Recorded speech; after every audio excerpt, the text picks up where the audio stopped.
Good evening again. My name is Nataki Osborne Jelks, and I'm pleased to be here tonight as a representative of the CSA Board of Directors, a faculty member at Spelman College in Atlanta, Georgia, and co-founder of the West Atlanta Watershed Alliance, a community-based environmental justice organization that works on the west side of Atlanta, Georgia. I'm pleased to stand here this evening to welcome you to our environmental justice panel discussion and dinner, Environmental Justice and Community Science, a social movement for empowerment, compliance, and action. With my Black Baptist roots, we would normally have started this evening with an invocation, with a prayer. And so I'm sure people did what they normally do as it relates to their own faith traditions.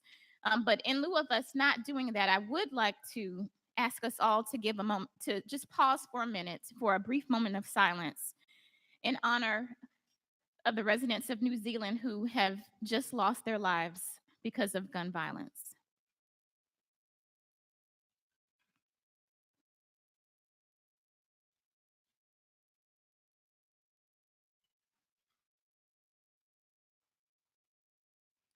Thank you.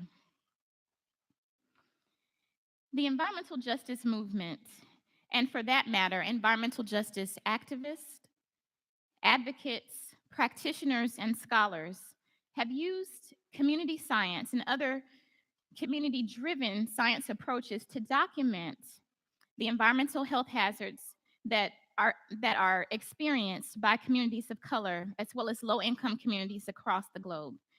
And they particularly use that to document the disproportionate burden that these communities face as it relates to environmental hazards, noxious land uses, and pollution resulting in health inequities.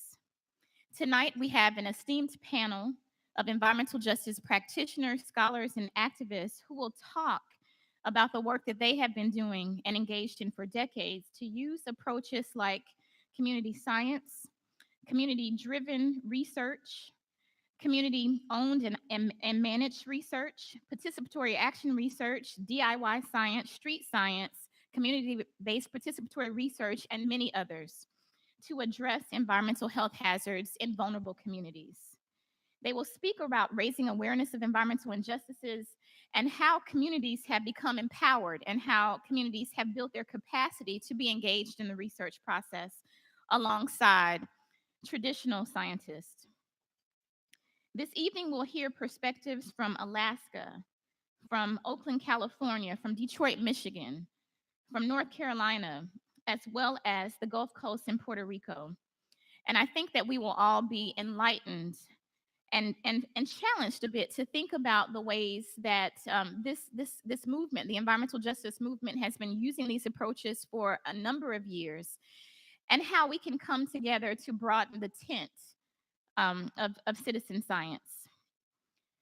Tonight, we're thankful to the National Science Foundation for their support of not only this event, but of the inclusion of about 60 or so environmental justice activists and scholars who are here as a group kind of for the first time at the CSA conference. And scholarship recipients are in the reserved seats up front, and many of them are presenting their work through oral presentations and or posters. And there's a table outside in the exhibit area as well with some literature about some of the work that these organizations are advancing. And so in just a minute, we're going to hear from Ellen McCauley, who is the program director in the Division of Learning in Informal and Informal Settings at the National Science Foundation. And she will represent the foundation with respect to why they felt it was important to support this work on this evening and here at the conference. So before I call up Ellen, I'd like to also just acknowledge the committee that worked to put this all together. There were actually a couple of committees. One, a local planning committee of environmental justice advocates and activists. And if you're in the room, could you stand up? Anybody on the local planning committee who has worked to make sure that we could have environmental justice sort of front and center here at the CSA conference?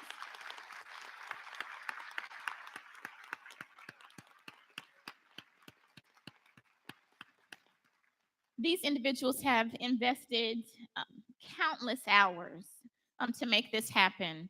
I'd also like to acknowledge Dr. Jacoby Wilson, who is to my right, and Dr. Karen Cooper, who is out in the audience, who were the PIs for this grant, who felt that it was important to make sure that environmental justice voices were included in this conference, and that there was going to be a platform in which we elevated the work that environmental justice communities have been doing for decades in this country and across the globe. And so let me also just acknowledge the committee of folks who work to make sure that all of our environmental justice scholarship recipients got here. Those include, again, Dr. Jacoby Wilson, Omega and Brenda Wilson, who is out in the audience, Karen Cooper, as well as Ante Johnson. So now I'd like to ask, and she's right in place, Ellen McCauley from National Science Foundation to come and provide a few remarks for us.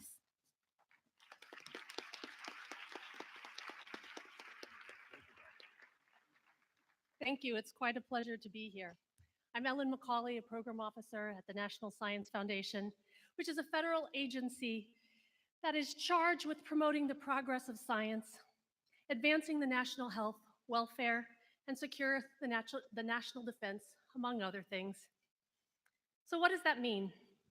It means that the National Science Foundation invests in computer science, in geology, in biology, basically all the sciences that are not medical science. And that we are charged with generating cutting-edge research, and that we are preparing the next generation of scientists, engineers, educators, the skilled technical workforce, communities, and individuals who do science to improve their lives, their communities, and their livelihoods. So what does that really mean? It means that if something is already working, we know how it works, we know the science, don't bring it to the NSF. We're not interested. Find funding elsewhere. If you have an idea that pushes boundaries, that makes people a little uncomfortable, that makes people question, that's when you come to us. Now, key to NSF's mission is promoting and ensuring that those involved with science reflect and include the diversity in our nation. We take this charge very seriously at the National Science Foundation in the calls for proposals, in our review panels, and the awards that we make. Why do we do this? Because the diversity in our nation makes our science and our nation more robust, more equitable, and more viable moving forward. Now, NSF has 10 big ideas that are guiding our future, and one of them is NSF Includes. NSF Includes has a specific focus to broaden participation among those typically underrepresented in science, technology, engineering, and mathematics. That includes African Americans, Blacks, Hispanics, Latinos, American Indians, Native Alaskans, Pacific Islanders, those with disabilities, and women. It also includes those who are underserved in STEM, rural audiences, urban audiences, those new to the United States, among others. So at any one time, there are typically over 150 NSF-funded projects that include public participation in scientific research, which includes citizen science and crowdsourcing. These are funded all across NSF, not in just one place. And these projects go through the same peer review process that every award at NSF goes through. These projects must push boundaries in our understanding of science, technology, engineering, and mathematics, or other sciences, and/or must include how individuals and communities engage with science to improve their lives, communities, and the nation. So Marlene, a colleague from Delaware who is here at CSA this year, challenged me. She said, be more specific about diversity and public participation in what NSF funds. So let me give you 5 examples, and I'll just give you the titles. NSF includes integrating Indigenous and Western knowledge to transform learning and discovery in the geosciences, efficacy and informal science education practice to develop Hispanic citizen scientists in the watershed of the Rio Grande and Manatí, Puerto Rico. We have representatives from that project here. Understanding the conditions for inclusive spaces for LGBTQ engineering students. A co-created citizen science rainwater harvesting project for underserved communities, primarily Latino. Developing processes and potential to engage historically underrepresented communities in public participation in STEM research through authentic and impactful collaboration. Karen, Mary Lou, Bobby, Makeda, Bernice, you better be recognizing yourself in that one. And what I'd actually like you all to do is raise your hand if now or ever you have had NSF funding to support your work in public participation in scientific research. Thank you all. We can't fund projects if they don't come in, and push the science and engineering. So there are 6 of us here from NSF at CSA. And tomorrow, if you are interested in learning more about how to get funding for citizen science at the National Science Foundation, I encourage you to join the workshop that starts at 8 a.m. on Saturday in room 402. And with that, I look forward to the panel, and I appreciate everyone's effort. And if you want to review and make a difference in who gets awarded, please talk to one of the program officers. Thank you.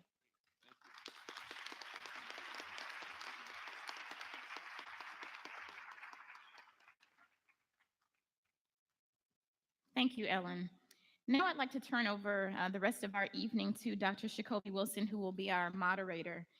Jacoby is an associate professor in the School of Public Health at the University of Maryland College Park and director of the Community Engagement, Environmental Justice, and Health Initiative at the University of Maryland. I've known Jacoby for, I'm not sure exactly how many years, but we were undergraduates when we first met, and so here we are. So Jacoby, I'll turn it over to you. He will introduce our esteemed panelists and help us to get this discussion going. Thank you.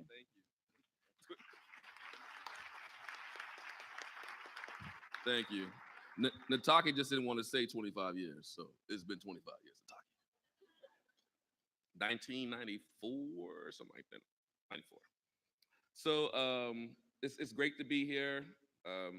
It's great to be with this esteemed panel. So what I'm going to do is introduce our panelists and then get us into our moderated discussion.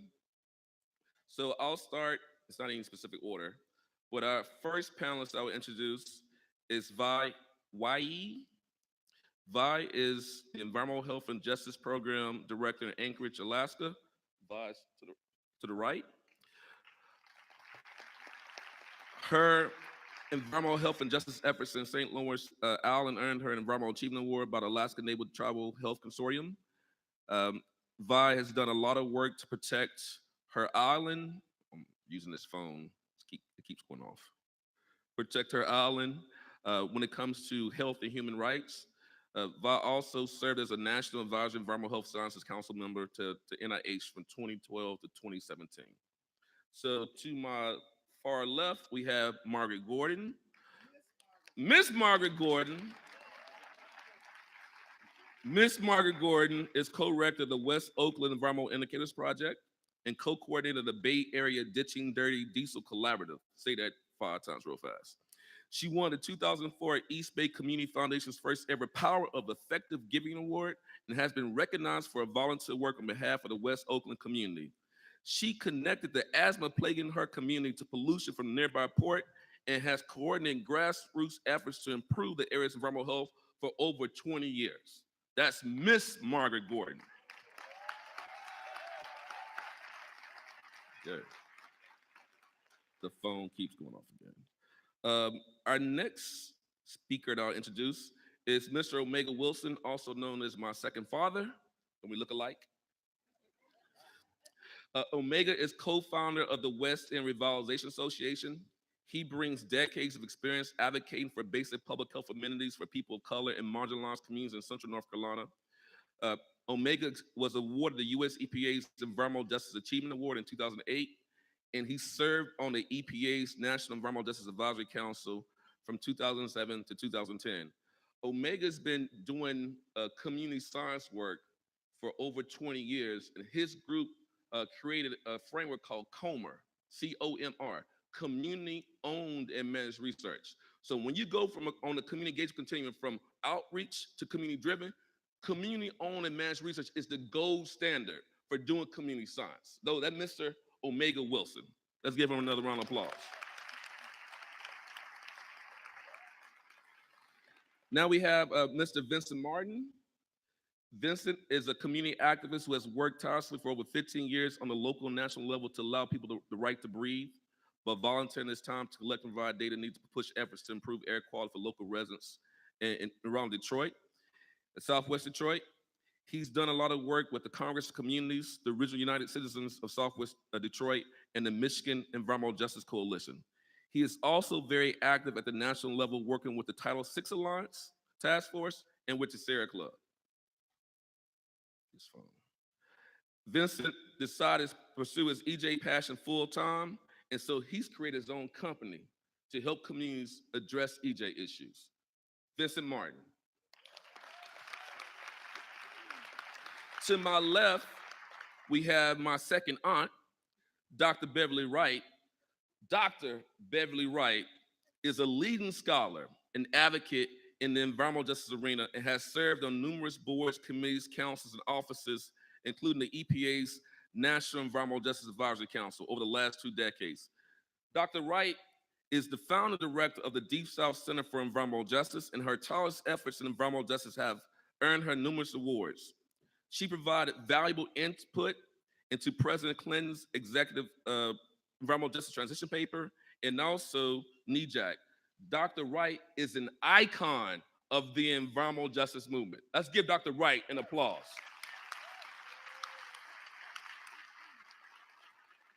And our last speaker is Dr. Carmen Vega. Dr. Vega is professor at the doctoral program in social determinants of health, Graduate School of Public Health, University of Puerto Rico, Medical Sciences Campus, School of Public Health. She is a social worker by training and experience in community engagement activities. She's the co-principal investigator for Community Engagement Corps in Puerto Rico, test site for exploring contamination threats, PROTECT, Center for Research on Early Childhood Exposure and Development in Puerto Rico, Community Outreach and Transition Corps, and an international perspective observational cohort study of Zika in infants in pregnancy, Puerto Rico CAR site. Dr. Vega is on the front line to make sure our fellow citizens in Puerto Rico recover from Hurricane Maria. So she's here now with us, but she's been fighting since day one to make sure Puerto Rico gets the resources it needs to address environmental justice and also to overcome the impacts from Hurricane Maria. So let's please get a double round of applause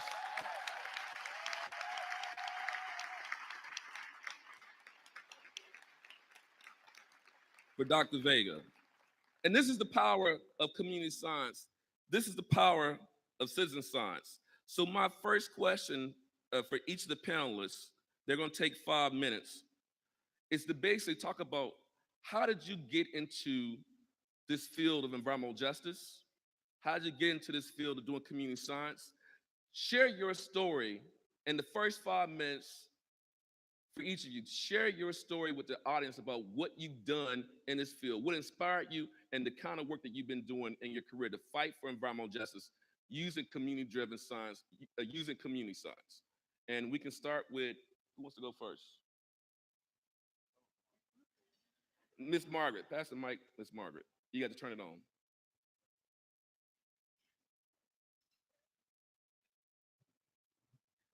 Hello, everyone.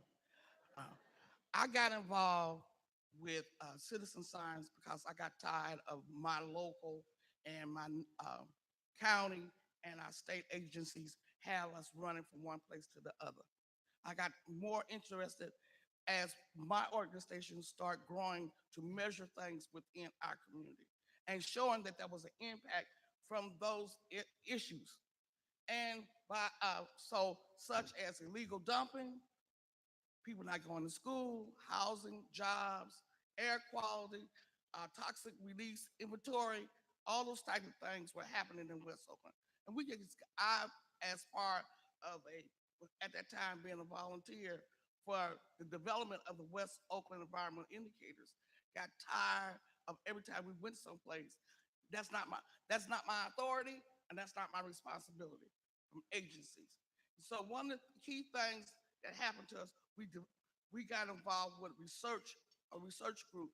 We could ask questions and make those who had authority prove that we were wrong. Prove that we were wrong. And then we organized them to put them all in one room, all those agencies, from the city to the county to EPA to state agencies, to develop a process of engagement. So, and on top of that, we had been measuring our own air for before it became the thing now to measure on our own air. In 2018, 2008, Intel was doing a proto project in Berkeley and in Oakland, and somebody heard that we had been doing our own engagement around finding out issues of concern around air quality in West Oakland. They came to us, Intel came to us, we would like to train your staff and you how to use the TRI dust trackers. So we had 3 dust trackers that they gave us. They trained us, and at the end of the day, I had a community person who became our chief technical staff, and that's her over there, Cassandra Martin. Cassandra, stand up. She's a community person who took time to learn how to not only work the machine, take it apart, clean it, and she trained residents. We have trained over 500 residents, plus travel with that equipment. So that's how I got involved around citizen science, because we got tired of agency just telling us no and we telling them yes. Yes, ma'am. I like that. Yeah, so before we move forward, because we're a little bit behind, actually the 5 minutes. Thank you, Ms. Margie. I appreciate what you just did. Let's do 3 minutes first. Let's do more lightning so we can get to more questions. So y'all do it 3 minutes. I'm sorry, Dr. Wright. Do 3 minutes. Do 3 minutes. Go ahead. My name. Okay. Go ahead. Go ahead. All right. So it took me a minute to try to think about how I started, and I got my PhD at the State University of New York at Buffalo. And my major professor was Dr. Addie Levine, who died at about 90 a couple of years ago. But she was working on Love Canal. You all know that anything about Love Canal, the Yes, first ma'am. industrial poisoning. So I'm a sociologist, and so was she, and her husband was a psychologist, and he was dealing with the trauma of it. But that was my first introduction to industrial poisoning. I'd never heard of it. Now, I live in New Orleans, in Cantor Alley, but had never made the connection in the early 70s. And the communities along the Mississippi River Chemical Corridor were complaining because their screens were rusting and falling off the windows every 6 months. The squirrels were dying. They were catching fish with tumors. You name it, they saw it. The moss on the trees were dying. And they were saying, we believe it's because of the chemical plants. The chemical plants, of course, were saying, no, that's not what's happening. People were sick, and they were saying, well, the diseases that you have aren't related to our chemicals. Of course, that's because we were looking at one chemical at a time rather than the synergistic effects of all of them coming together. So we could never pinpoint a particular disease with a chemical that was going on there. And we were beginning CEEJH, and in CEEJH, the communities also didn't trust the Louisiana Department of Inequality, not quality. We saw it as inequality. And so they wanted 2 sets of samples collected, where we sent our samples to different scientists because nobody trusted anybody at that particular time. We were also being told that we don't know how much pollution is being emitted into the air. They really didn't, because in the industrial corridor, everything was self-reported. We had 136 petrochemical plants and 6 refineries. When we finally got a report, it was 800 million pounds of toxic release inventory chemicals. You know, that means they are carcinogens being released into the air, water, and soil. 800 million pounds. our work began organizing communities, and we kind of fell into citizen science. It wasn't called that then. It was just called We Don't Trust You, you know? Yes. And we want to figure this out ourselves, or we want our Trust. own scientists. This is what we were doing. So I connected with toxicologists and epidemiologists. I'm an environmental sociologist, but that wasn't even a field when I first started. We kind of invented environmental sociology. Now it's a big field, but it wasn't then. But Dr. Bullard and myself and a few others, I can't remember, I'm getting old, I can't remember the names, but at any rate, we started doing this kind of work and it became its own field. And since that time, we actually created the first GIS map of the Mississippi, first GIS map done, period. It was along the Mississippi River Chemical Corridor, showing the spatial distribution of communities by race and income to TRI facilities. And guess what we found out? 80% of all African Americans living in the corridor live within 3 miles of a facility. And when we looked at clusters, they were even closer than that. White people managed to move away from nasty stuff even when we lived on top of one another. I never could understand that. So I tell people you should always have one good white friend. They have a special communication system that Stupid. gives them information that we don't get. So when you get ready to buy a house, call your white friend and say, "Where should I move?" Then you'll be in the safest place. You yes, ma'am. Thank you. So I'm a move to. Let me move to this side, Vincent. Uh, can y'all turn the mic on? Which one? Vi, do you want to go next? Thank you, Dr. Wright.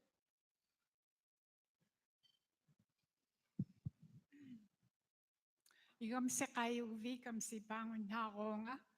Kayan kuksingik pamin kukpani nga. My name is Vi Wari. My Yupik name is Bangun Nak. I'm the daughter of the late John and Della Wari. My grandfather was Wari. He was with the Gialira Bungo clan. And my grandmother was Ayuklik. She was with the Gangirami clan. I'm from Sivokak, also known as St. Lawrence Island. We're located in the northern Bering Sea. And I'm a mother of 4 boys, 5 if you count my husband. I get that. All right. That's about right. The Creator blessed me with 4 boys. My community, we're up against the military. And first of all, I'd like to thank my community, my tribe, Native Village of Savunga. I like to also thank Native Village of Gamble. We have 2 communities on St. Lawrence Island. I would also like to thank our ancestors and those that have gone before me who did all that they can so that I am here.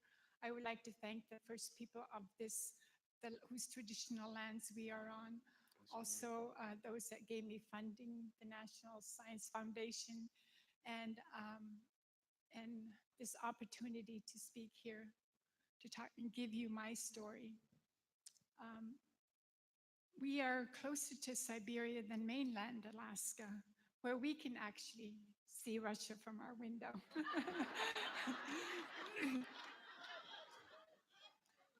The other Alaskan has never been to any location where she couldn't see it. Because of our proximity to Russia, the Air Force came in the 15 years of the North during the Cold War.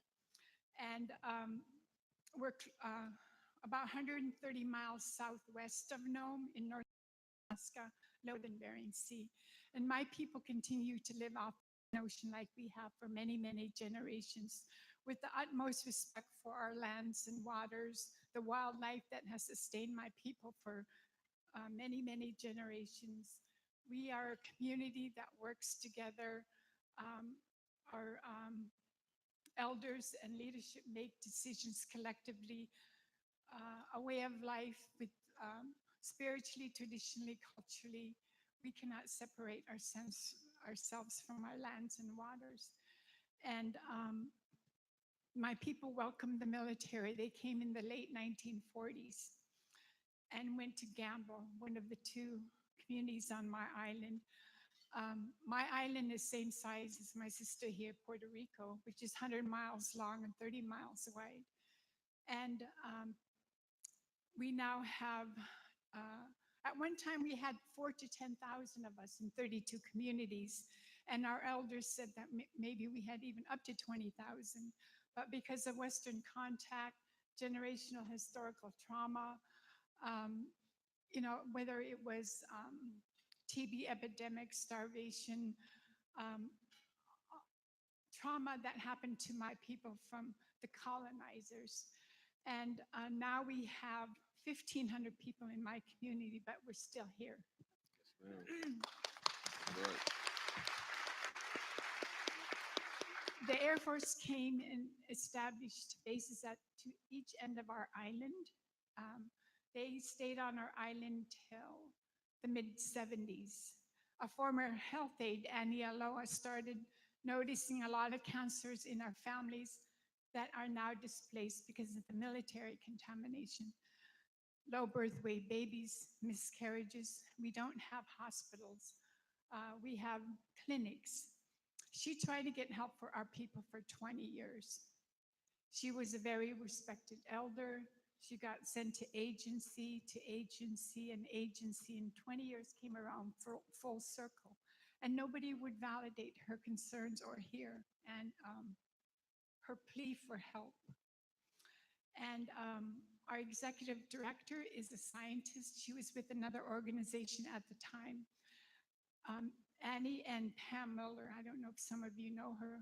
I work for a small nonprofit. We're a woman-led organization. We're small but mighty. Most of our board members are Alaska Native women. Annie and Pam met each other in Anchorage, and that's basically how our community-based participatory research project began. And also, as a result of our community-based project, we know that my people have 4 to 10 times higher PCBs than the average American in the lower 48. But we're also some of the most highly contaminated population on the planet because of our reliance on our customary traditional foods. Traditional foods is killing my people. There's persistent organic pollutants. The Arctic has become a hemispheric sink for palms. Anytime a chemical is manufactured, anytime it is spilled, anytime it's applied, it ends up in the cold at the North and South Pole, and they're ending up in our environment. Even though we don't have a chemical plant or manufacture, they're ending up in our backyard, in our traditional foods, and in our bodies. We're being contaminated without our consent. So I began this work because it's so personal. You know, there's a crisis, that we have a cancer crisis in my community, and help is not coming fast enough for my generation. I began this work because the organization I work with did a press release about the PCB levels in the blood of my people in the Anchorage Daily News. I live and work in Anchorage, but our community-based project is in my community. And I read the newspaper article, and it really touched me. I knew about all the cancers. Both of my parents had cancer. So many in my family and communities, and other health disparities never seen before in my people until after the military left. And but also the persistent organic pollutants that are ending up on our lands and waters and in our bodies. After ACAT did the press release, that same week I got a job offer on my answering machine.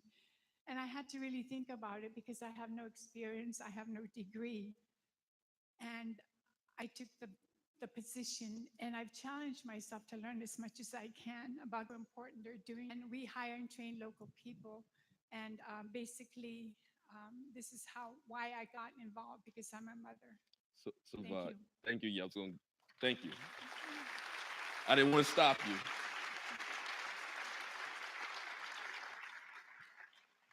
Okay, Dr. Vega. My name is Carmen Milagros Vega.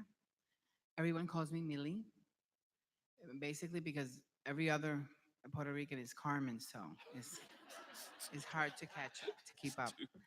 I became involved in environmental justice um, because before that, for as long as I can remember, I've been an activist in the LGBT community.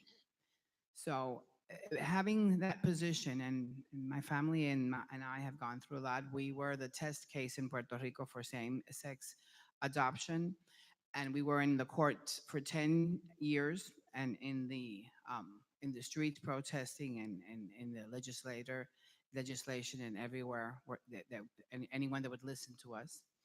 And that experience got me exposed to many other, because in Puerto Rico is a small place, so with many problems. And one of them is environmental injustice. We call it the environmental injustice island. That's how serious the problems are there. So in this, my experiences as an activist brought me constantly with my brothers and sisters that were fighting for the environment as well, and for the health of the people. So one phenomenon that I'm sure that happens here too, it's the same people protesting for everything. So you when you're protesting for injustice of different types, it's more or less the same people. So I became involved and started to learn. I'm a social worker by training, so I didn't know anything about environmental justice. Also, through my work in the School of Public Health, which I do a lot of policy analysis with my students, and we go to the legislature to also to protest it, as academics should do, things that are unfair. I became involved with the Puerto Rico test site for exploring contamination threats, which is a research project sponsored by the Superfund Research Program, National Institutes for Environmental Health. And they were looking for someone to do community engagement. And I was soon to work with Dr. Phil Brown. And I expect that many of you know Dr. Phil Brown. He is someone that is very important in this field, and has written and has brought a lot of information, and done a lot of work. So for me, it was like they were inviting me to sing with, and they were inviting me to sing with Ricky Martin. I was going to be with the best. I had, throughout my life teaching, I had used the text that Dr. Phil Brown have produced. So, and in my work with Protect, I became more knowledgeable of the threats that women in Puerto Rico have. Women that, especially women in reproductive age. The water, Puerto Rico has a lot of water, but it's very much contaminated, and it's contaminated because of industries that came in and left their contamination, and because there still is a lot of problems in that area. We are also exposed to many products that you might not find in the stores here, but it end up in the stores in Puerto Rico. And so I started to learn of all these threats that women in reproductive age had in Puerto Rico. But then I learned something else, that not all women were exposed equally. There are some people that are differentially exposed. And the more poor you are and the more brown you are, the more you are going to be exposed. And that was something that I've been very fervently working for.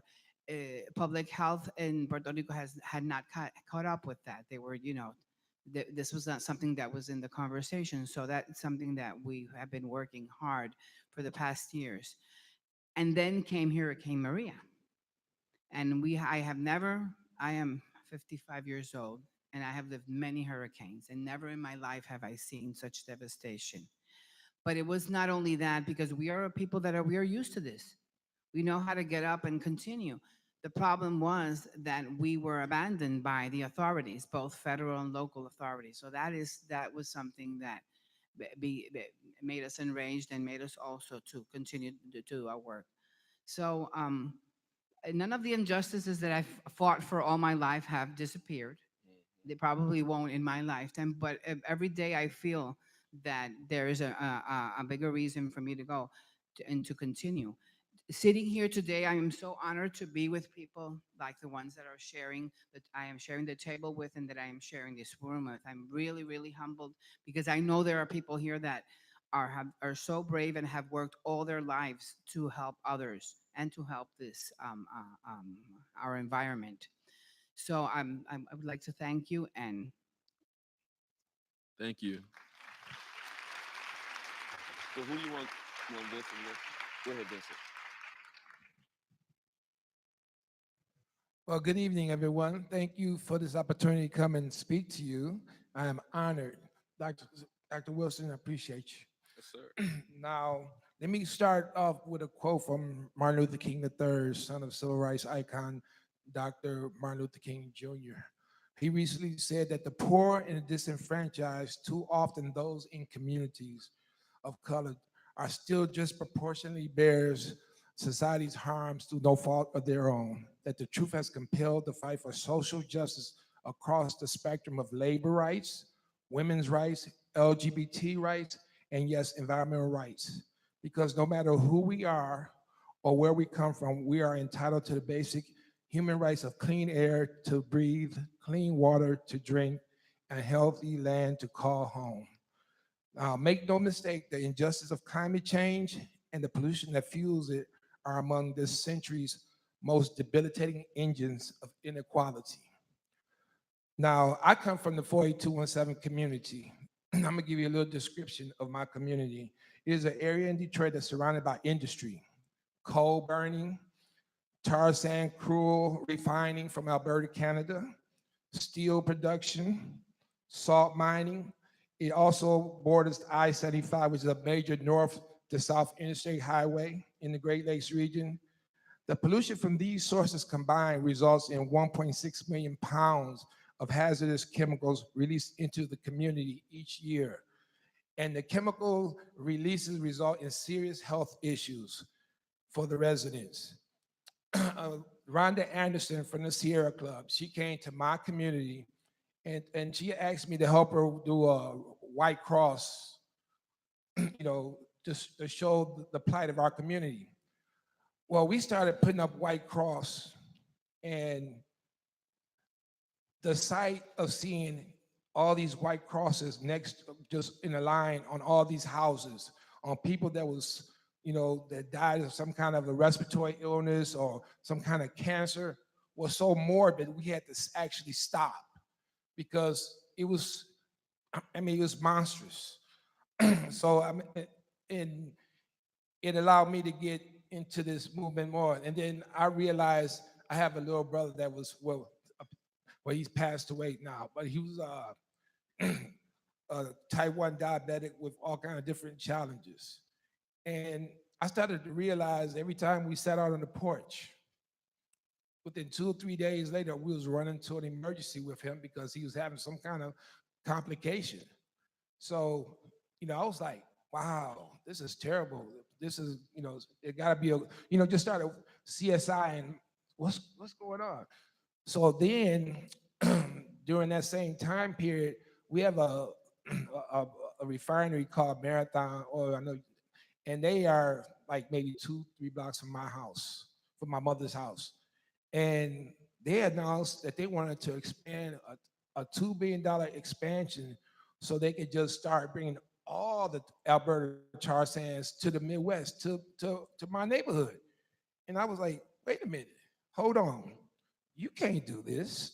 I said, we don't even have the zoning for this. So I questioned it.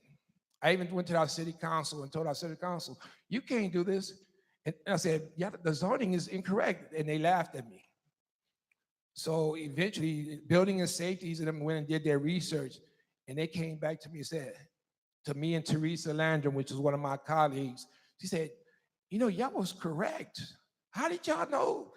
I said, man, we've been living out here. I said, we're the neighborhoods. We are the genius in this neighborhood. We know what's going on here. Not y'all. So, but our findings, when we were back to the city, and they found out what our city council did was shelved our findings. Didn't do nothing about it. They went ahead and allowed Marathon to expand their $2 billion expansion. They allowed Marathon to buy the white section of our community, gave them something like $90,000 for their homes. Our home was worth like 16,000. So when we say, well, what you gonna do with the other side of the bridge? They said, we don't need that side of the bridge. We don't need that. So I'm saying, so you're gonna leave us here with all this pollution that you're going to bring? And they was like, well, we just don't have no plans for it. So I was like, I was crushed and devastated. So, you know, that's what I just started learning, because I'm not self-taught, because I stand here on the backs of giants that have gone before me. And I'm honored that I'm allowed to come here and be able to share this with you. So, I mean, it's ridiculous how community is being treated in in these situations. And right now, I'm sitting down looking at in this, since my time is short, I'm gonna cut it a Your little time short. is almost up. Yeah, I'm pushing for how we could get community at the table. I would like to create a community commission where we could be able to provide oversight. I mean, because we want, we want to be able to say, hey, no, we don't want that. So if the community is at the table before, after, and during, we could get some transparency and we could get some equity. So I'm gonna leave it at there. Thank you, sir. Go ahead. You know what I need you to do, Omega. Go ahead. Uh, I'm very pleased to be here also. My name is Omega Wilson with the Western Revitalization Association out of Mebane, North Carolina. The environmental justice movement and activity started with me and my wife 70 years ago, even though we're only 69. And that's in vitro. Okay, so we were, our mothers were carrying us, and we were dealing with the pollution before we knew about the word citizen science, or there was a civil rights law, et cetera, et cetera, et cetera. But I'm going to frame this in a way that we've been framing and reframing this since the beginning, and it's called the denial of basic amenities: safe drinking water, clean water, toxic-free soil, homes, residents where streets are paved, even though you're paying taxes. And it's called people of continuum. The process has started and the language has changed, but some of the dynamics are the same since post-slavery in 1865 for a lot of African Americans and Native Americans in this state, in this city, and beyond. I want to recognize it in four different contexts. In the 1950s, I grew up on a dairy farm, and all the things that we talk about now with the waste, the pollution, the chemicals used for processing milk, et cetera, and our playing around and working on that farm with my father is environmental justice now. Then I jumped to another period where I was with Shaw University, where I met my lovely wife, Brenda, who's right there in the red, if you stand there quickly so everybody can see you. Come on now.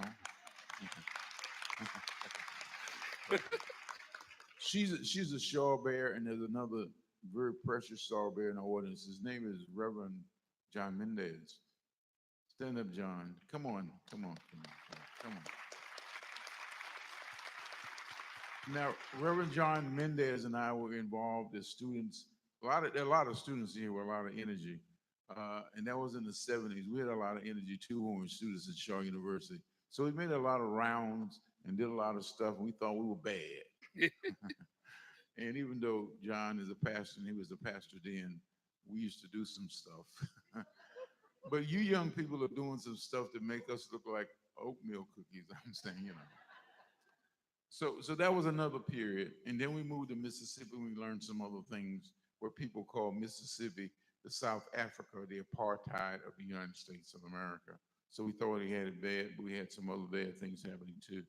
Then when we came back to North Carolina, we developed the Western Revitalization Association to put it in context, organize it, put labels around it, raise funds for it, et cetera. But now we've moved to another place where there's somebody else I want to stand very quickly. It's Liam O'Fallon. Liam, don't be bashful. Liam is with the National Institute of Environmental Health Sciences, And we were able to get a grant, myself, our organization, and Dr. Wilson in 2008, by the way, to look at what we were doing and analyze it and see if it meant anything from a research standpoint. And out of that work, we were identified in the top 25 environmental citizen science models for the whole country. It's on the National Institute of Environmental Health websites. Now, it's been up there for 3 or 4 years now.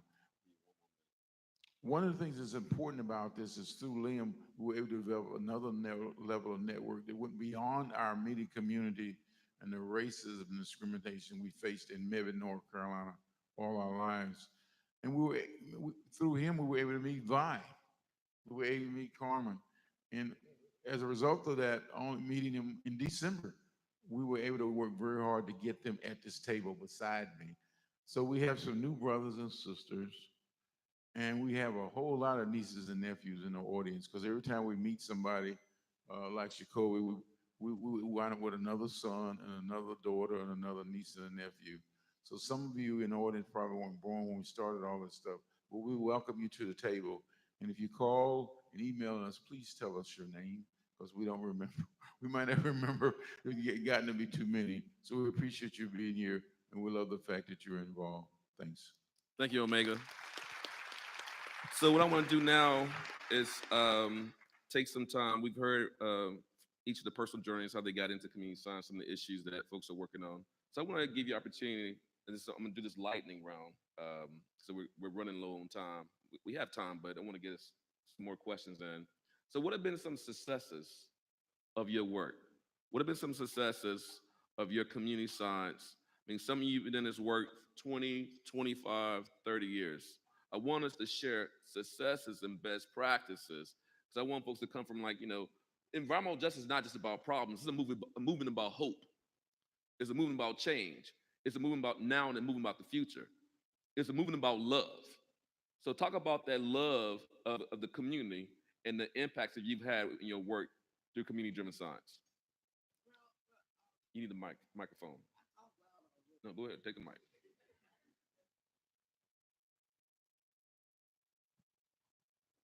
One of our successes has been about being part of solution-based problem solving. How do we put everybody at the table and make the table be equitable for everybody to look at these problems? And how do we generate problem-solving mechanisms to support the community? I think that's one of the things that we all need to understand, that we all need having a base understanding of problem solving and solution development and how you work in coalition. And that's been part of my legacy within the city of Oakland. I'll work with you. I will sit down. We're gonna have a program or a process that gonna be equitable to me be sitting at the table with y'all. I was a commissioner for the Port of Oakland for 5 years. That was very unusual for the little old black lady off the corner from the hood on 7th and Willow being nominated to be in a boardroom. I learned a lot by being in that boardroom of how expectations, roles, and tasks could be applied to our community, to West Oakland. And I think those are some of the things that have been very successful that people need to be building off of if they're going to be continuously being engaging in citizen science. Some of y'all here in this room should not be coming to the community because you don't have the skill set and you have not been through a process of learning what it takes to be community engaged, or have not even understood principles of environmental justice. So part of the process that needs to happen as part of, we had to do a lot of teaching of folks. I had to put a lot of people out of my office because they just refuse to understand. I just want to do my project. I don't want you to just do your project, because your project is not that important to me if I don't have a relationship with you. Yes, ma'am. All right. So I know some of I'm preaching to the choir, but other folks don't hear that. Some of them don't hear that. And also, I'm tired of trying university come to me saying, we got a grant to do this, but you're gonna take 24% off the top. Uh-oh, Okay. indirects. All right. She's talking about those I learned IDCs, that folks. also. That's something else I learned. So when you start, some of y'all who are the researchers, the scientists, the engineers, whatever you are, you want to come to the hood, make sure you have your stuff in place. Yes, ma'am. Pass that mic. Who else want to chime in about successes? Dr. Wright, you want to chime in? That's right. She's like, you need some training. You got to have relationships. There has to be trust. There needs to be good communication. You got it. Okay, so I think I'm one of the few PhD professors, me and Dr. Bullard, who've been able to walk into communities and work, and we've not been cursed out, if you know what I mean, where they don't want you in the room. But I want to talk about a success story for our center. And I don't know if I said I'm director of the Deep South Center for Environmental Justice.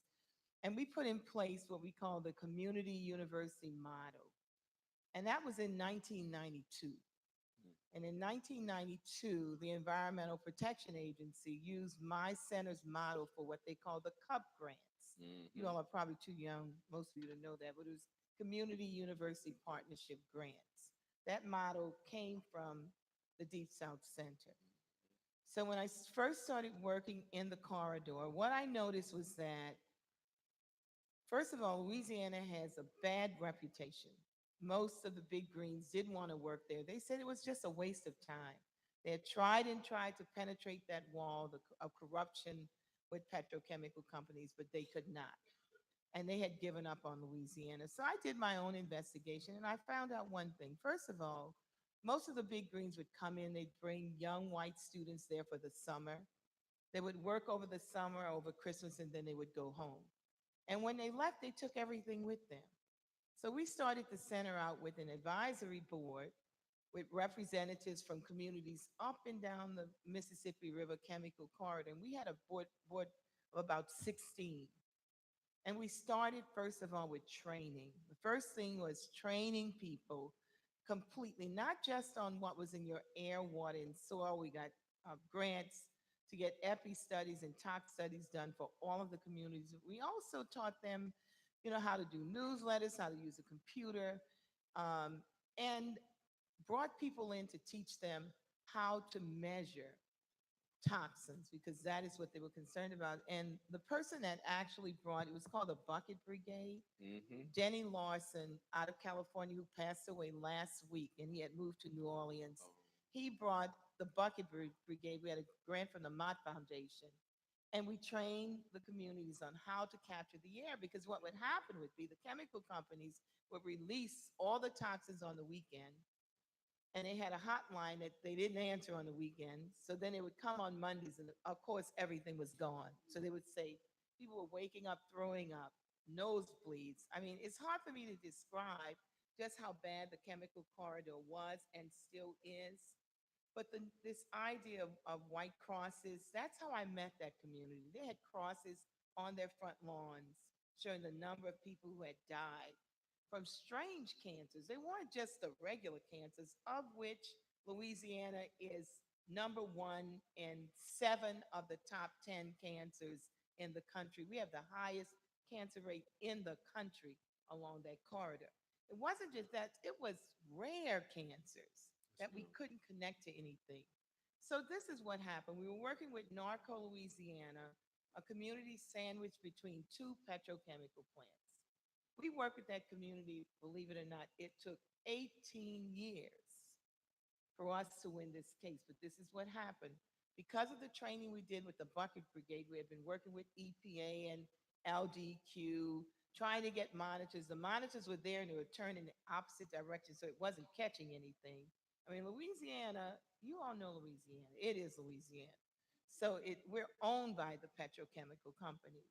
So it was an unbelievable fight. But what absolutely happened was, because we trained them to capture air samples, when anything happened, they'd run out with their buckets and, collect the samples. Well, this one time, they ran out with the buckets and there was this, looked like steam, a white steam going through the whole community.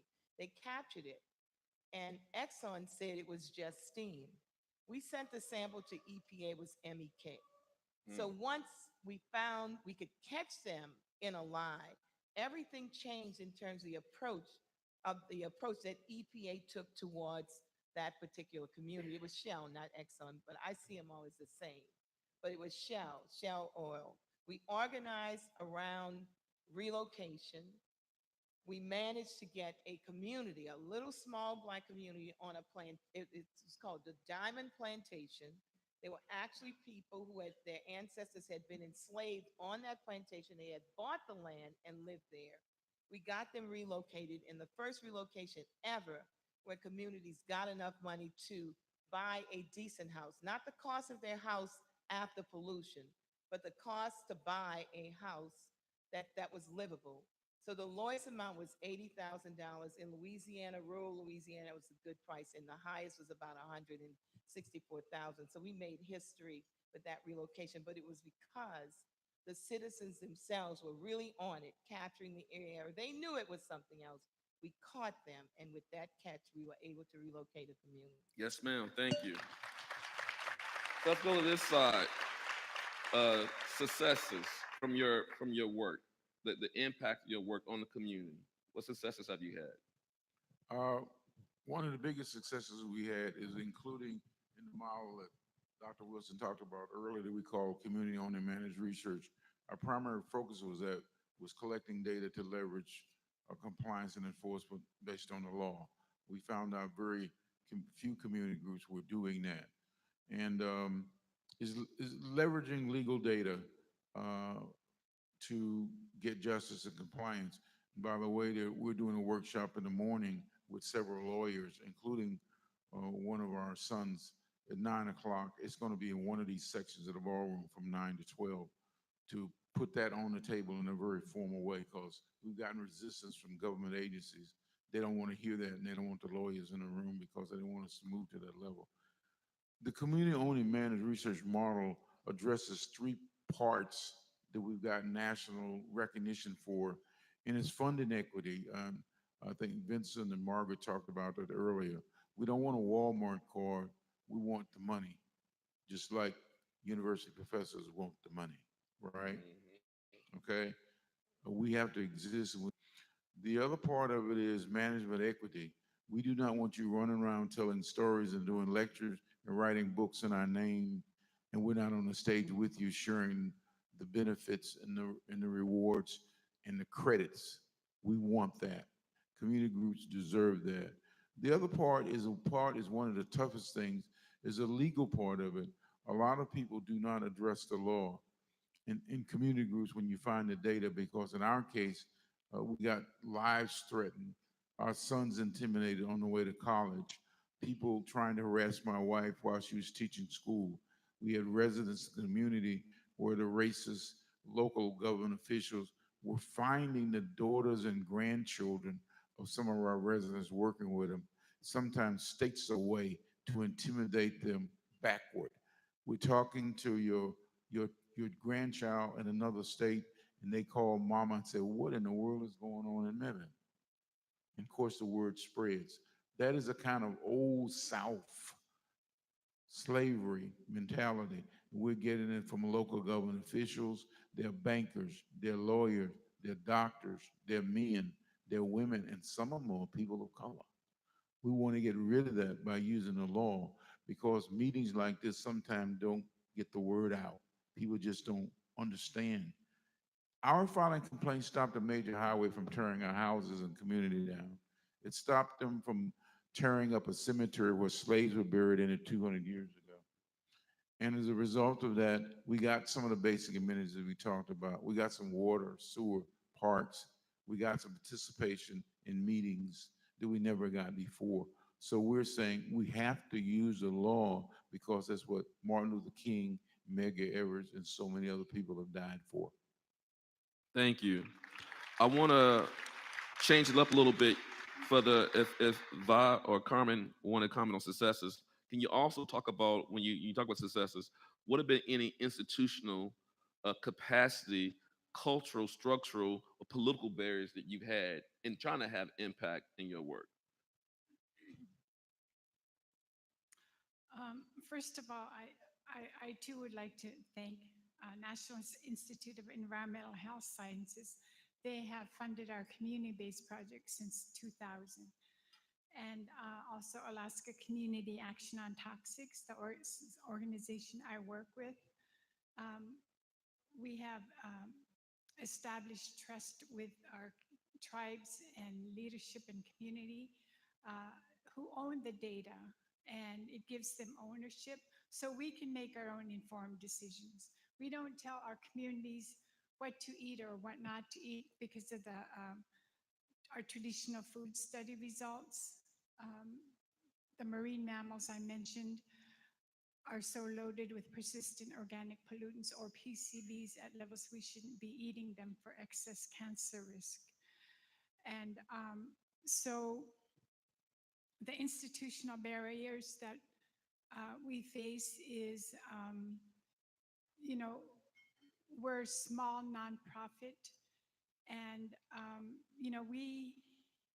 the state and federal agencies who are supposed to help us, like in our case, the state of Alaska, had a big controversy with the PCB levels in the blood of our people.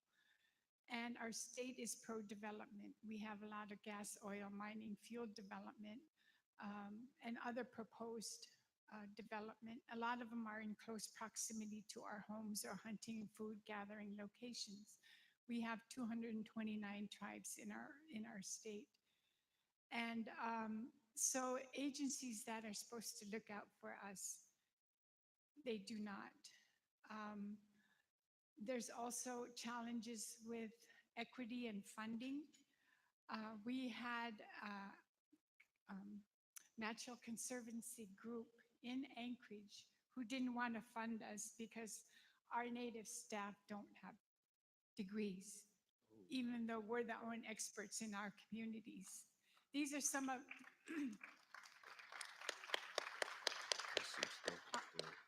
there's so many challenges, but I want to talk briefly about one of the success stories that we have. Everybody in here, we have over 170 chemicals in our bodies. Our children are being born pre-polluted. There's over 100,000 chemicals that are made and produced, and only a handful are ever tested for their safety before they're put on the market.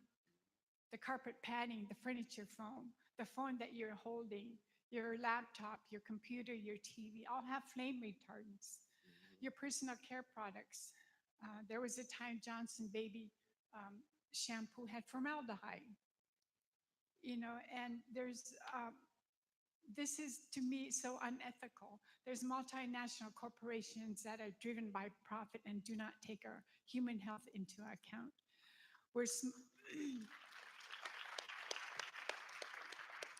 We bring an Arctic Indigenous Peoples delegation to the Stockholm Convention, which is the international treaty ratified by 182 countries. And the US is not even a party. However, our delegation, we are instrumental in helping to ban these persistent organic pollutants. We go there to be the conscience of the convention. We testify, we bring mothers, we bring young youth leaders, we bring tribal leaders who have been trained to use their voice. They might have power, they might have long reach, and however, we have our voice. And so, the work that we're doing at the international level benefits everybody in here because these toxic chemicals have no boundaries. So, after my talks, people come up to me and thank me. Thank you for sharing your story. Thank you for acknowledging that. However, I want you to take action. Contact your legislators, contact your decision makers.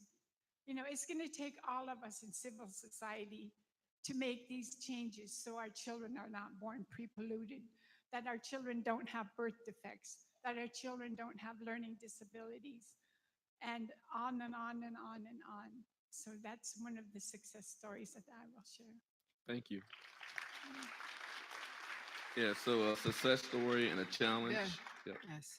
Well, something that's really important that I think is very, very has been a success, although it came with a tragedy, was our or how we organized after the Hurricane Maria. We had just started to do the report back, and the report back is that in our project we are looking at the relationship between the exposure to chemicals and preterm birth and other birth results. So we after we do the study, we return to each participant the results of what we found in their bodies. And we developed this through a participatory method. We did it with participants. We did it with the people that were going to receive this information with the help of Silent Spring Institute in Massachusetts, who are, they developed a phone app, which is the way that the women that we were working with wanted their information. And information was not only what was in their bodies, where it was, where it came from, what were the products or the exposures, and what to do to prevent them. So, and then came the hurricane, and everything became worse. And we immediately we stopped doing research, and became a group of people that did response, and we went out to get those women that had given so much to us, and started to do relief. And that helped us, and helped them. And now our project is stronger than ever. We even increased our recruitment, instead of going down like many other projects. In terms of the institutional obstacles, we have many communities in Puerto Rico suffering from contamination, and there is a lot of resistance in our local government to acknowledge it, even though they have demonstrated that the contamination is there, that the health results are there. So that is one big institutional. Most people have to go to the courts, have to go to other type of vehicles to get justice. But then that brings the problem that you have to have the evidence, and then you have to have the money to get the researchers to do the research. And so that's why I think so strongly that universities should be doing this with the communities, as we have seen in this panel. Thank you. So, Vincent, go ahead and chime in. Well, I will be remiss if I don't acknowledge my colleagues here from Flint. Could y'all please stand up for a second? Because they have given so much and brought so much attention to our problems that we have with our water issues in this country, our old infrastructure, how lead is getting into our drinking water. And it's time to take action now, because lead is, our most vicious cycle in history was when we was using lead during the Roman Empire. I mean, everything they did, they would take their baths, everything. And the issues with lead is that it brings on violent behavior and Legionnaire's disease and so on and so on. So I want to thank you for the sacrifice and for the power that y'all give me up here to sit. So thank you. So that's a victory story right there. Because of their plight, we are now in awareness. And and I hate to give the table back to you, because that's a victory, just to let know that the issue is going on. So, thank you, Vincent. What I want to do is give y'all a few questions to think about, respond to in the next 10 minutes, and open up questions to the audience. So here are a few questions for you to think about. What are the tools, resources, approaches you need from this association to advance your work? What do you want to see the Citizen Science Association do when it comes to community science? When it comes to helping to build community power? When it comes to really trying to have community impact? What do you think should come out of this organization? Because what we brought with this panel and with these awardees is a community of practitioners who've been doing this work. But you see, these issues are still here. So they've had successes. There are challenges. So what's the role that the association should be playing in helping, as Carmen just said, in supporting your work? And then another quick couple things. I know Miss Margaret said it, but also if you want to highlight some lessons learned and best practices just real quickly that they'll be useful for folks. You got young people in the room who, as you just said, they need to come up the right way, Ms. Mark. Like you said, they need to be trained the right way to be able to engage in communities. Same thing that Dr. Wright said. So can y'all respond to that? What should the association be doing? And what are some best practices and lessons learned for us as we move forward?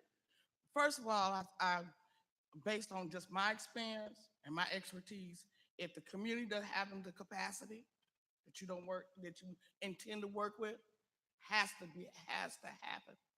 Also, the role of understanding community engagement, community-based participatory research, and the power of what is supposed to happen. If you don't have all those bells, whistles, balloons, hey, you still in the back. You want stuff to go keep you going forward.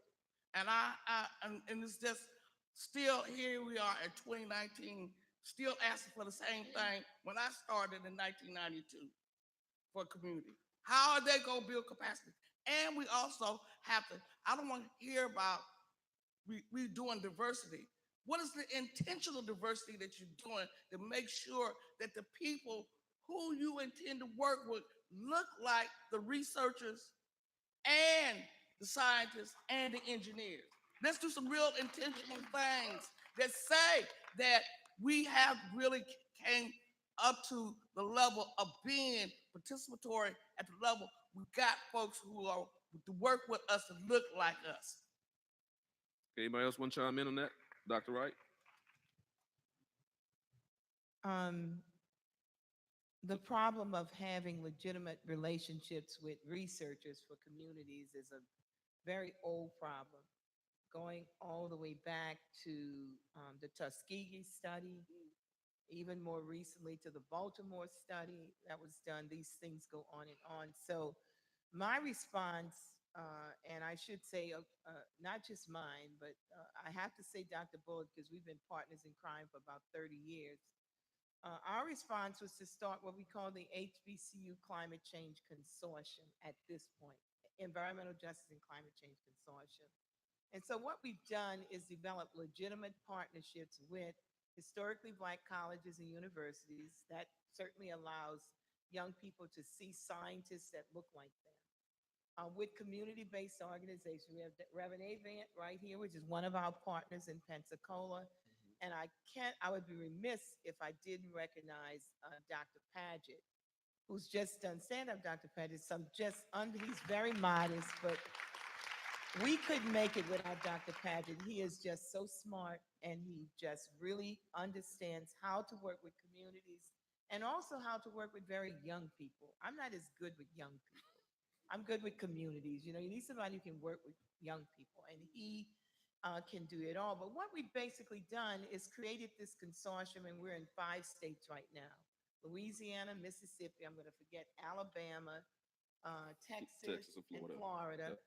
And Dr. Sacoby is on our steering committee. He works with us, and if you know Sacoby, it's constant work.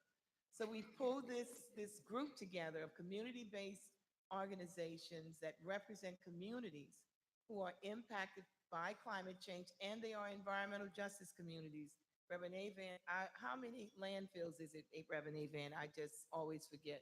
13.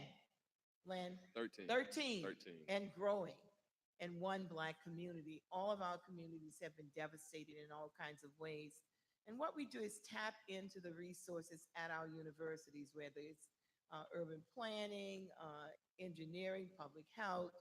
We try to pull that together so that we can work on problems in a particular community, and at the same time build their capacity to be able to respond to their own issues when we are no longer there.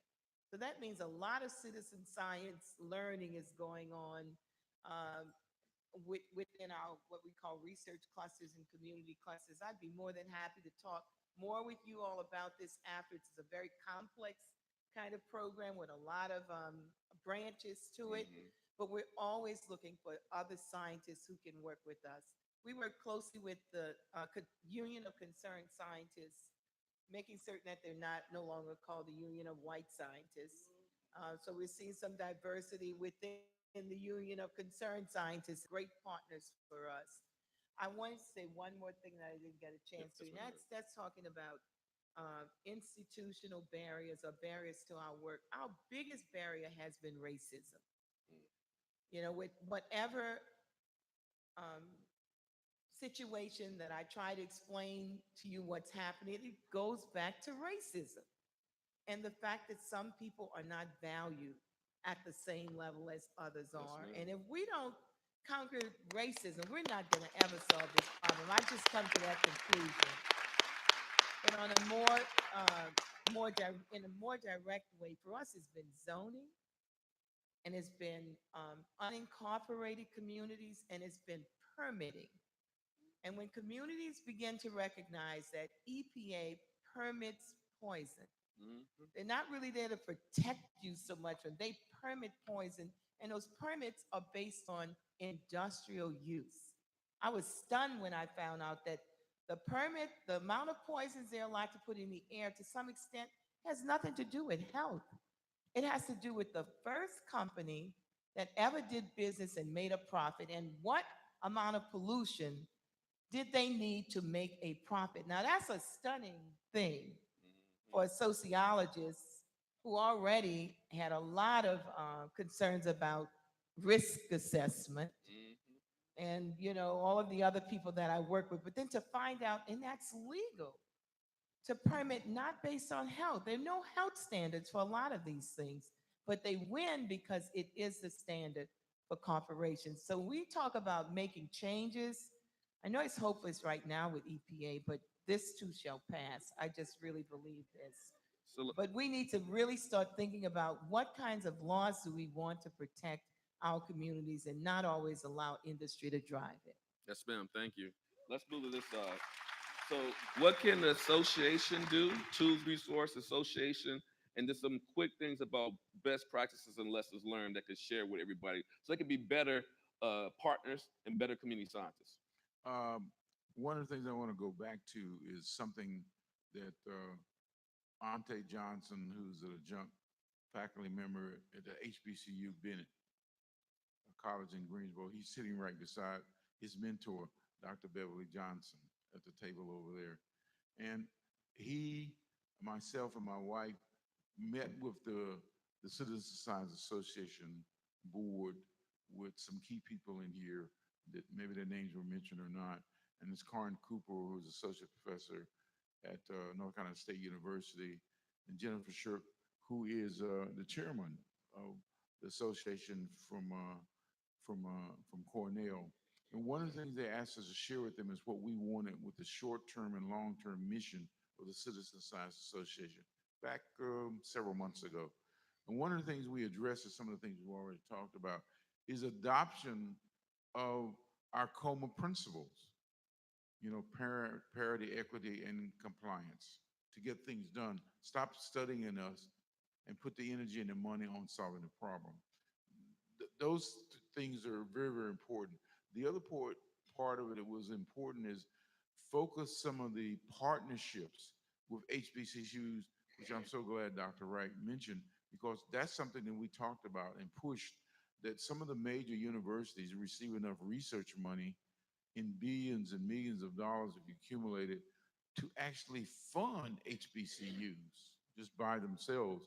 We want this association to encourage formally and create a model for partnering with HBCUs to put the science, Tribal and the data, colleges, the right? money in those schools to build the research program so they can get that money that these large colleges and universities that are primarily white have been taking, because the population is most impacted of those potential and current educators or at HBCUs. And of course, we have the fortunate opportunity, in addition to HBCUs, to have one of the few Native American colleges in the whole country is right here in North Carolina, Pembroke. And right beside me, we have University of Puerto Rico, which is Hispanic. We need to drive that money if we have to create partnerships and collaboration with major universities to make that an active part.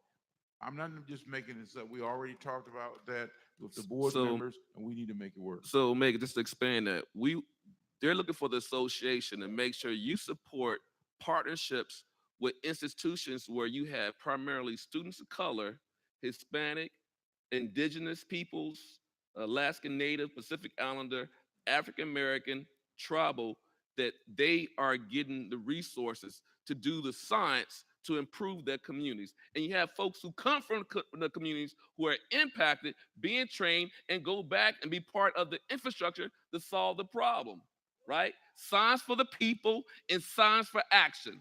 That's what they're asking for. That's what the panelists are asking for. So a couple more minutes and then we're gonna take, I'm not sure if we have overtime or not, but we're running out of time. So we'll take a few more minutes and then we're gonna take a few questions from the audience. Very quick. I think the associations should promote more work toward policies that promote environmental justice. I know that doing the science enough is a lot of work, but we need to move into bringing the results that we get from all these studies and turning them into policy papers to educate and to push for the changes that we want. Because if these stay in the universities, or even if they stay in our communities, this information is not going to help us make those social changes. And the other thing is that we need to promote young people. We need to help because, we won't be here forever. And we need to promote young leaders, young activists to be able to take over the work of the communities, because there will never be a substitution for that, for working with the communities. And this will be the Dr. Wilson. let Vincent go. This last, we got a minute. I'm gonna give y'all a cheer in a minute. This is Go going ahead. this is going to be quick. Direct ask. Y'all want to know how y'all can help us? We need help on getting a cumulative impact research done in our communities. Yes, sir. I mean, we have all these aggregates all mixing up, and we don't even know what it's doing to the human DNA, what it's doing to our to the fetuses of these babies, what it's doing to, to our people. I mean, and we've been asking for the EPA now for 15 years, and we still haven't got an answer on that. So I welcome you scientists to come and give us that, because that's what we need more than anything, to find out what's that pollution that we're getting 24 hours a day, 365 days a year is doing to our bodies, to our people. Thank you. This is saying thank you. He's saying we want better cumulative impact science. Right. So okay, we're going overtime into the overtime. Go ahead. Then we'll come to Bob. Go ahead, Dr. Wright. And so, coming from a position where we have been collecting data and showing the science for 30 years, science does not always bring action. In fact, most times science does not bring action. It's political science that drives all of this. So you're going to have science and advocacy in order to move anything. When we won Narco, we didn't win because of the science. We won because of Congresswoman, give me back my time, I want my time, Maxine Waters, who made a direct call to Shell. We went all the way to the Hague to speak with the Royal Dutch Queen of Shell, but they have a board, a foundation, and they're trying to look like they are really good citizens. We went before the board, but Maxine Waters called the president of Shell, and in forceful terms basically told them, you need to do what's right. And that's how we finally got, the relocation for the community. So I just, as a scientist myself, science is good, but you all already know, oftentimes the government has the science, but the decisions that are made are political. So you need a political strategy along with the science in order to make a difference. This is just based on my meager 40 years of experience. Okay, Just wanted meager. to share that with you. Science, community organizing, and a political strategist needing to make things happen. That's Dr. Wright. And we're going to end with Vi's comment, and we're going to move to taking a few questions from the audience. Just a couple of things to add to what my sisters here said. Precautionary principle. It's best to make sure that measures are in place so we're protected so we don't get these toxic exposures and these health harms that we're seeing in people of color, low income, all of these EJ communities, their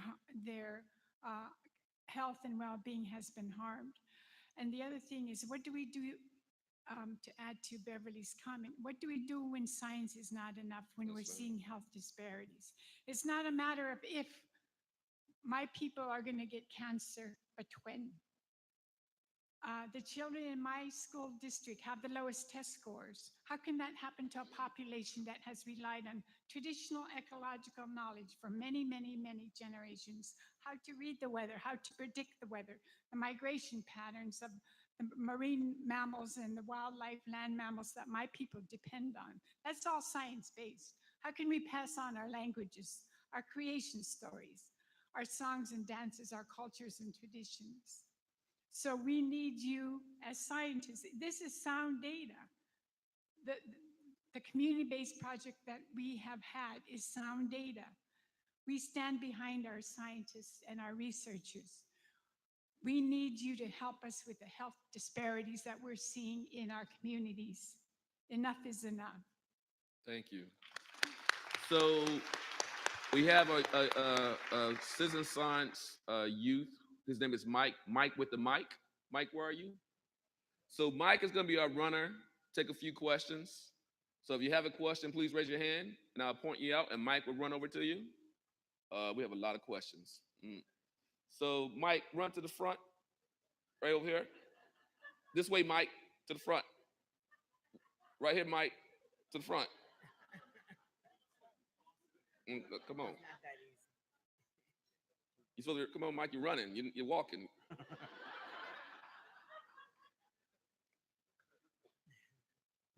Thank you, Mike. I want to say thank you guys for your wonderful presentations, inspiring us to keep moving forward. Looking at this audience, this really inspires me to keep going. It really absolutely does. I've been at this for 30 years as well. And we're not going to solve this until we get to the point where we can unapologetically advocate for Black without apologizing, without mentioning everyone else first, before we mention Black suffering. We've collected this data for more than 30 years, and that data consistently shows Black people are suffering the most in health disparities, economic disparities, housing disparities, death among our infants, our elderly. We lack adequate housing, and we lack the support from our leaders in environmental justice that look like us. And I mean that from the aspect, I've sat here in many of these conferences, and every time someone mentions what we're suffering, they will mention everyone's nationality before they mention Black. As a Black person standing here hearing that, and a Black woman, it just makes me want to cry. Because here we are in 2019, and we are still afraid to admit that Black folks have supported everybody in this fight.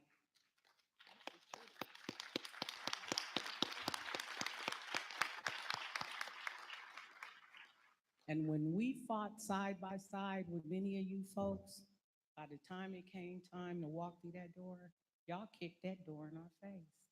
And that's the reality. That is reality. So if we are really going to start changing the way things are in this racial climate, we're going to acknowledge Black folks got to be supported first. I don't care if you're a Black scientist or a white one. If you about justice, then hell, come on through the door with me. That don't mean you shut the door on somebody trying to be a Black scientist, though. I want to see my Black people succeed too. And it's not at the exclusion of others. It's just that we talking about fair and inclusion, and let's be about it. We know even when it comes to the funding, right? White folks who in control, Y'all set up these systems, you bring in people that don't really have experience over our expertise in our communities. You set up these white processes that we're forced to beg from. Y'all know this is the setup, and we don't want to talk about it. So when we start talking about that and economic equality and sharing power, we'll solve that problem. Until then, it's going to continue to be this, and we'll be 30 years later still talking about it. Thank you. So thank you for that comment. We are at time. I know we're going to overtime, so I have to ask every audience member to ask a question so we can get to the questions so we can get to the panelists. Okay. So let's take just questions.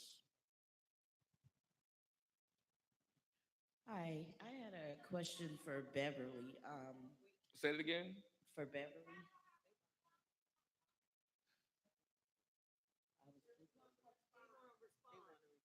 So then we're gonna go ahead. So can you respond quickly? Oh yeah. And then we're gonna go to the question. And so this is an inside conversation that Black people have been having for years.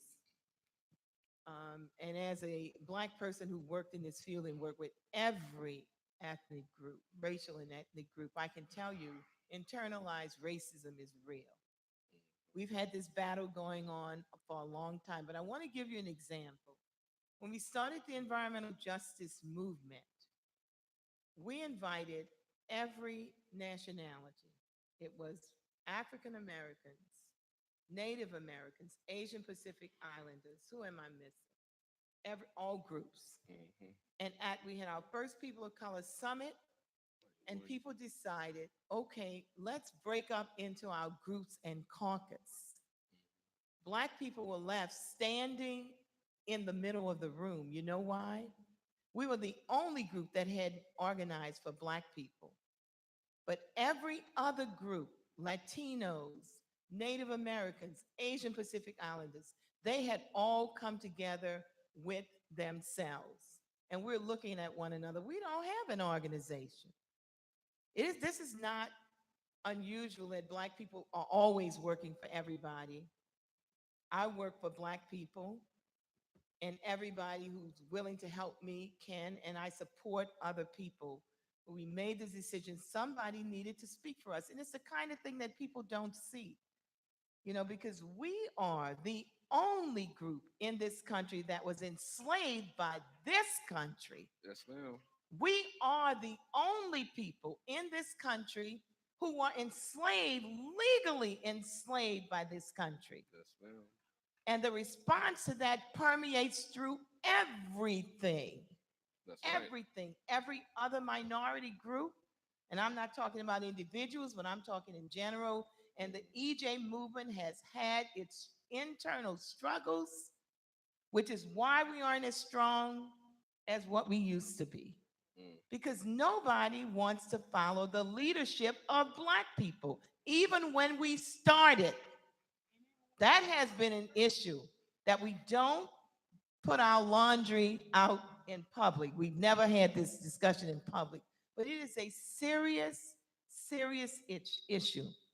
Black people always support every ethnic group, every struggle. We don't get the same responses. And federal government and foundations, we go to them for money. The first thing they say, well, where's the Latinos? Where's the Native Americans in your proposal? My question is, did you ask that to the Latinos? Where are the Black people in your proposal? So they never do. It's only us. So let me we take on, let me finish. So you got me started now. You understand? So this is an issue. It's about racism and internalized racism that carries over to other ethnic groups as well. We are a despised minority in this country, but we are despised by everybody, even other minority groups. And that's a fact, whether you want to say it or not. But the one thing that has kept Black people, and I have to say this, we are a determined people. Yes, ma'am. And we can stand alone if nobody else is there. We have learned to stand alone. It's not that we want to. So we have to. I'm gonna jump in. I'm done. So I'm gonna say this. I appreciate that internal home internal discussion. But I'm gonna say this: the EJ movement is an inclusive movement, regardless of where you come from. Internalized racism, whether it be externalized racism. We have people. I'm going to Mississippi, where I'm from, in a few weeks to talk about being Richard Wright's, talking about Richard Wright, talking about Native Son, and talking about the plight of Mississippi. That were folks, white folks who died during the civil rights movement. So I want us to step back and talk about the fact that we have allies that always been a part of the civil rights movement who were not always black. We have allies right now who are part of the environmental justice movement who are not black. We have allies in this room who are not black. So we have to be real about that. We can have a real discussion. We need to make sure that we're recognizing there have been many people who contributed to the EJ movement. There have been many people who died for us in the civil rights movement. There are people who are dying now. So we died with us. So I just want to just bring that back a little bit. And while we're here as folks who are practitioners, and I ask that question, what do we want this association to do? We want this association to be inclusive. We want this association to make sure it's contributing to what we're doing. We want to work together as allies to address these problems. So yes, we have internalized racism and pathogenesis, but we also have to be hopeful and have a vision and fight for change and work with each other to address that. So I'm with that, because I want to put a button in that. Let's move to other audience questions. Okay. Move to other audience questions. Good evening. My name is CESAR right? I'm from Okay. Guatemala. I was born over there. I was born in Guatemala, right? And one thing is really, I went to SUNY ESF, and at SUNY ESF, we said, the students, we told each other, we had to think global, act local. That was our motto at ESF, as students. In Guatemala and other places, so when you I should have done this better. I need y'all to get to questions. So yeah, Just jump to the question. I'm sorry. I want to be rude. To the question. Okay, I just say the question. What can we use from the environmental justice experience or movement to be at the forefront of adapting to climate change? So what we can do in environmental movement to be at the forefront to make change? Climate change. I missed the climate. With climate change. So do you want to chime in about what the EJ movement can do around climate change? Or does someone else want to chime in about climate change? What the EJ movement can do when it comes to climate change? I want to address it. Can you still hear me? No, you got to turn it on. It says battery dead. First of all, we need to stop. To me, I need to stop talk about climate change and talk about climate justice. Because at the end of the day, as happened, as the sister down on the end said about what happened in Puerto Rico, it was just us who got through the process, who got through the surviving systems. So we got to talk about climate justice and how we're going to have preventative protections for our communities. Nobody talks about that. They want to study, still a lot of study, but we do not have the infrastructure in many of our communities. Our housings are not lifted up for a flood. We don't have the infrastructures. So when we start talking about climate change, let's talk about climate justice also. Thank you. Dr. Wright's going to chime in. So the environmental justice movement is really geared up for 2020. We have been meeting and having discussions on how we should weigh in on the platform in 2020 as it relates to climate change. The Green New Deal, everybody's talking about that, but people of color in general don't see the meat on the bones of whatever it is that they're proposing. So we've been meeting with all of the candidates that are running. Of course, they're all Democrat, but we've been meeting with them, trying to make certain that climate justice and equity is a part of any Green New Deal moving forward. And some of the specifics are in dealing with carbon tax moving forward, again, that we also make certain that the way we put that plan into place, it doesn't make our communities dirtier, because dirty industries and the co-pollutants that go along with them get to buy, trade off whatever it is that they do. And so they don't have to reduce the levels of pollution. That's a really serious problem for us. And talking about just transition, making certain that as we move to a fossil-free community, which we know we have to do at some point, and it's sooner than later, that people of color are involved in the development and training for jobs, renewable jobs that are moving forward. And I would say that we're trying to get our footing politically again, so that we can come together in one voice to move forward in a way that our communities are protected and that benefits from this new fossil-free world that we're trying to move in, flow back to the communities that are hit first and hardest. So we have a 2-year window for getting that done.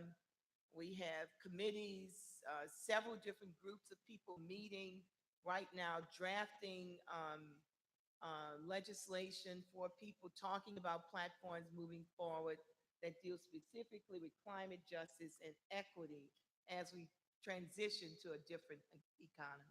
Thank you. Last comment, we're gonna close this out. Quick segue, direct related to what Dr. Wright has said. I've been on a series of calls for the last almost 2 years now relative to Senator Cory Booker's EJ bill, Environmental Justice Bill, and I'm just going to make a point of the last call.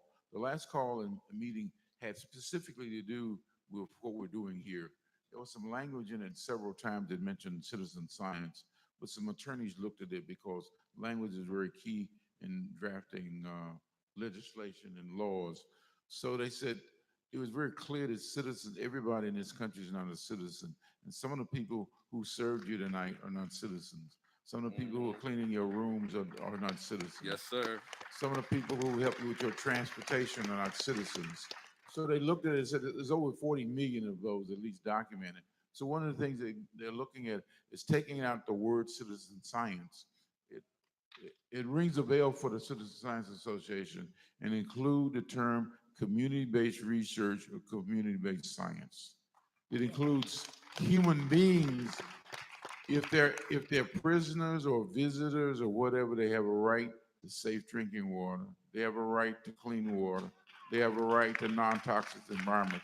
I just want to lay that down because we've been in some rough discussions with Senator Booker's staff and the New Jersey Environmental Justice Alliance and a whole bunch of other people. That's specifically related to our grant and specifically related to the Citizen Science Association. We got to have more talks about that. Thank you. No. So I want to thank the audience for being here and participating. I want to thank all the panelists. If you have additional questions or comments, please come up after we're done. But let's give a round of applause to our great panelists.